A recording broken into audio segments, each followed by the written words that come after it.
नमस्कार मित्रांनो, स्वागत आहे आपल्या आमच्या यूट्यूब चॅनल महाजॉबमध्ये। मित्रांनो, जर तुम्ही कायमस्वरूपी नोकरीसाठी प्रयत्न करत असाल तर आजचा व्हिडिओ तुमच्यासाठी आहे। आज आपण एका नवीन जाहिरातीबाबतचा अपडेट या ठिकाणी पाहणार आहोत, ज्यामध्ये लिपिक अर्थात कनिष्ठ सहाय्यक या पदासाठी एक मेगा भरती अंतर्गत 444 जागांसाठी नवीन जाहिरात प्रसिद्ध करण्यात आलेली आहे। कोणत्याही शाखेतील पदवीधर असाल, तुम्ही एलिजिबल होता या ठिकाणी अर्ज करण्यासाठी आणि याबाबतच पद कशा प्रकारे असणार आहे, पात्रता काय आणि जागा काय आहेत याबाबतची संपूर्ण माहिती आपण आजच्या व्हिडिओमध्ये या ठिकाणी घेणार आहोत। व्हिडिओ सुरू करण्याअगोदर मित्रांनो, मेक शुअर चॅनल नवीन असाल तर महाजॉब चॅनल नक्की सबस्क्राइब कराल। अशाच प्रकारचे डेली अपडेट देण्याचा प्रयत्न मी या ठिकाणी करत असतो। बघा मित्रांनो, जाहिरात जी आहे ती या ठिकाणी प्रसिद्ध करण्यात आलेली आहे। The Sangli district central cooperative bank limited Sangli यांच्या मार्फत ही रिक्रुटमेंट होत आहे, ज्यामध्ये रिक्रुटमेंट ऑफ क्लर्क अर्थात ज्युनियर असिस्टंट या पदासाठी ही जाहिरात प्रसिद्ध करण्यात आलेली आहे। लक्षात घ्या, सरकारी भरतीनंतर सहकारी भरतीमधील संवर्गासाठी तुम्ही नक्की प्रयत्न करणे आवश्यक आहे। सहकारी भरतीमध्ये तुम्हाला नक्कीच एक जॉब, स्टेबल जॉब त्या ठिकाणी मिळण्याची संधी असते, ज्यासाठी तुम्ही या ठिकाणी मित्रांनो प्रयत्न करू शकता।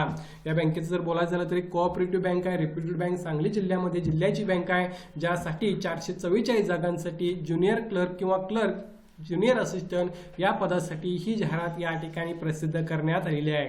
बघूया पुढे त्यांनी काय म्हटलेलं आहे, तर बघा, post clerk number of vacancy 444 जागा या ठिकाणी भरल्या जाणार आहेत। कॅटेगरी वाईज याचं विश्लेषण नाही आहे, सर्व जागा सर्वांसाठी ओपन आहेत। यामध्ये एलिजिबिलिटी क्रायटेरिया बघा, graduation in any discipline with MSCIT और इक्विव्हॅलंट कोर्स। थोडक्यात तुमचं ग्रॅज्युएशन झालेलं असेल कोणत्याही विषयामध्ये आणि MSCIT किंवा त्या रिलेटेड कोणता कोर्स तुमच्याकडे असेल तर तुम्ही या ठिकाणी अप्लाय करू शकता।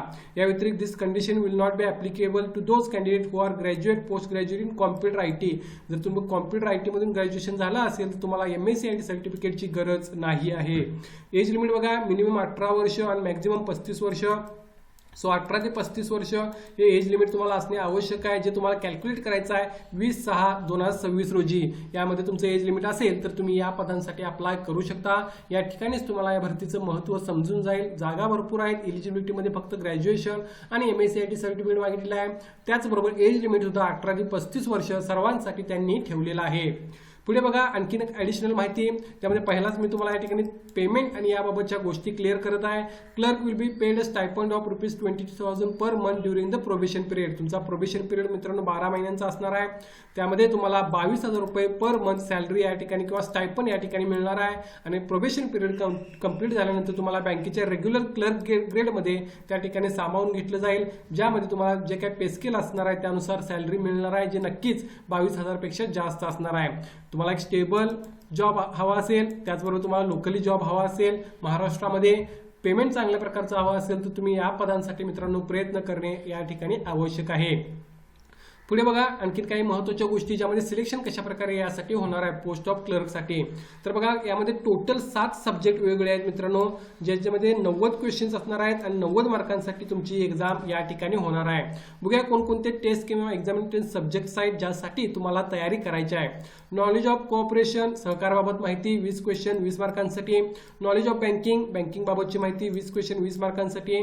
जनरल नॉलेज 10 क्वेश्चन्स आहेत, इंग्लिश लँग्वेजचे 10 क्वेश्चन आहेत, कॉम्प्युटर आणि IT चे 10 क्वेश्चन आहेत, रिझनिंगचे 10 क्वेश्चन आहेत आणि मराठी लँग्वेजचे 10 क्वेश्चन, असे टोटल 90 क्वेश्चन 90 मार्कांसाठी राहणार आहे। हा पेपर तुम्ही इंग्लिश आणि मराठी भाषेमध्ये देऊ शकता।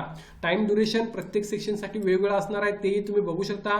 टोटल टाइम ड्युरेशन तुम्हाला 90 मिनिटांचं या ठिकाणी दिलेलं आहे आणि ही एक्झाम इंग्लिश आणि मराठी लँग्वेजमध्ये होईल असं त्यांनी या ठिकाणी सांगितलं आहे। तुम्हाला या वेगवेगळ्या सब्जेक्टसाठी मित्रांनो तयार करायचे आहे। मोस्ट फोकस तुमचा थिअरी सब्जेक्ट्सवर या ठिकाणी मित्रांनो जे कोऑपरेशन आणि बँकिंगचे आहेत त्यासाठी असणे आवश्यक आहे, कारण त्यालाच या ठिकाणी जास्त तुम्हाला प्रकारचे क्वेश्चन किंवा मार्क्स पाहायला मिळत आहेत। सो यासाठी तुम्ही आतापासूनच तयारी सुरू करू शकता। यामध्ये ॲडिशनल त्यांनी अशी माहिती दिलेली की जे कॅन्डिडेट 50% मार्क्स कन्सिडर करतील त्यांनाच फक्त पुढे त्या ठिकाणी कन्सिडर केलं जाईल। जे मिनिमम 45% मार्क्स आहेत त्यांना तुम्हाला त्या ठिकाणी इंटरव्ह्यूसाठी ग्राह्य धरलं जाईल। निगेटिव्ह मार्किंग सुद्धा या ठिकाणी असणार आहे मित्रांनो, ज्यामध्ये 0.25 मार्क तुमचे डिडक्ट केले जातील, हेही त्यांनी या ठिकाणी सांगितलं आहे। आणि मेरिट लिस्ट जी असणार आहे ती ऑनलाईन एक्झामिनेशन आणि इंटरव्ह्यूच्या बेसिसवर त्या ठिकाणी तुमची घेतली जाईल, ज्यासाठी तुम्हाला तयारी करायची आहे। त्यानंतर पुढे बघा या ठिकाणी एक्झामिनेशन सेंटर कोणकोणते आहेत, तर महाराष्ट्रामध्ये त्यांनी सांगली, कोल्हापूर, सातारा आणि पुणे या 4 जिल्ह्यांमध्ये ही एक्झाम घेणार आहेत असं त्यांनी सांगितलं आहे. यानुसार तुम्हाला त्या ठिकाणी डिस्ट्रिक्ट किंवा जे एक्झाम सेंटर तुमच्या नजीक आहे ते तुम्ही देऊ शकता. यामध्ये एक चांगली गोष्ट आहे की ॲटलिस्ट त्यांनी 4 एक्झाम सेंटर दिलेले आहेत. जरी सर्व जिल्हे कव्हर केलेले नसले तरी लोकल त्या ठिकाणी सांगली बँक असली तरी त्यांनी कोल्हापूर, सातारा आणि पुणे ही एक्स्ट्रा त्यांनी एक्झाम सेंटर्स ॲड केलेले आहेत. इतर ठिकाणी ज्या बँकांची जाहिराती अशा प्रकारच्या प्रसिद्ध झालेल्या होत्या त्यामध्ये मोस्टली त्या जिल्ह्यामध्येच तुमचं एक्झाम सेंटर होतं. यामध्ये सुद्धा ॲडिशनल त्यांनी दिलेलं आहे. ही एक चांगली गोष्ट आहे. यामध्ये तुम्हाला व्हेन्यू ॲड्रेस हा नंतर कळवण्यात येईल, हॉल तिकीटवर असेल. या सर्व गोष्टी ॲडिशनली त्यांनी या ठिकाणी माहिती मार्फत दिलेल्या आहेत, त्याही तुम्ही रीड करू शकता. त्यानंतर जनरल कंडिशन्समध्ये तुम्हाला या ठिकाणी अप्लाय करायचा आहे, या सर्व गोष्टी दिलेल्या आहेत. त्याचबरोबर मित्रांनो आणखीन एक महत्त्वाची गोष्ट, यामध्ये यातील 70% जागा या सांगली डिस्ट्रिक्टच्या कॅन्डिडेटसाठी रिझर्व्ह असणार आहेत.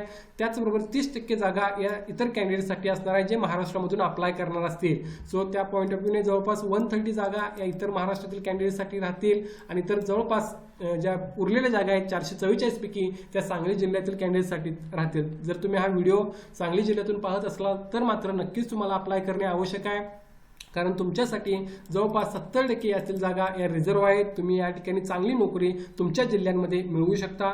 जवळपासच्या जिल्ह्यामधले सुद्धा कॅन्डिडेट या ठिकाणी अप्लाय करू शकतात मित्रांनो, किंवा कोणत्याही जिल्ह्यातून अप्लाय करू शकतात ज्यासाठी 30% जागा तुमच्यासाठी या ठेवलेल्या आहेत.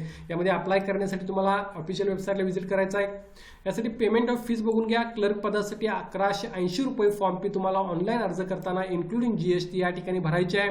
ॲप्लिकेशन फी नॉन रिफंडेबल असेल. या सर्व गोष्टी त्यांनी दिलेल्या आहेत. सो या बेसिसवर तुम्ही त्या ठिकाणी सर्व तयारी करून यासाठी अप्लाय करू शकता. अप्लाय करण्यासाठी सांगली डिस्ट्रिक्टच्या ऑफिशियल वेबसाईटला व्हिजिट करायचं आहे. 24/6/2026 पासून 8/7/2026 पर्यंत तुम्ही ऑनलाईन अप्लाय करू शकता. हॉल तिकीट तुम्हाला 7 ते 10 दिवस अगोदर एक्झामच्या मिळून जाईल असं त्यांनी या ठिकाणी सांगितलेलं आहे. या भरतीचा अपडेट तुम्हाला www.emahajobs.com या वेबसाईटवर पाहता येईल, ज्याची लिंक मी डिस्क्रिप्शनमध्ये मेन्शन करेन. या वेबसाईटला व्हिजिट करून तुम्ही नोटिफिकेशन डाउनलोड करू शकता आणि त्याच ठिकाणी तुम्हाला ऑनलाईन अप्लाय करण्याच्या लिंक मिळून जातील. एक फार चांगली संधी आहे. तुम्ही प्रयत्न करणे या ठिकाणी आवश्यक आहे. या भरतीबाबत काय डाऊट असेल तर कमेंट करून विचारा. व्हिडिओस नक्की लाईक करा. अशाच प्रकारचे डेली अपडेट देण्याचा प्रयत्न मी या ठिकाणी करत असतो. त्याचबरोबर मित्रांनो येणाऱ्या काळामध्ये सुद्धा भरपूर जाहिराती प्रसिद्ध होणार आहेत. त्यासाठी तुमचे कंटिन्यू प्रिपरेशन तुम्ही करणे हे फार महत्त्वाचं आहे. धन्यवाद.